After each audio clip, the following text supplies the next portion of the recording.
can you unpack that for us? What Yeah. what do you mean by past, present, future lives and astral projection? Sure. So the short answer is, in 3D linear regular everyday time-space reality, time kind of goes like this. Past is over here, future's over here, and we're right here in the now.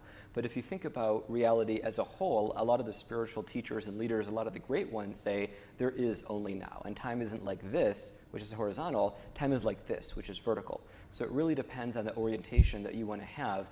If you think, oh, you have a past life that was a genius scientist, or a rock guide, or a fashionista, or really fit, or really inspiring, or a great romantic, and you want to tap into that past life, or tap into it for some other reason, maybe to heal a wound, affect your personality in a certain way, then it's much easier to think of lives and lifetimes, not just, oh, maybe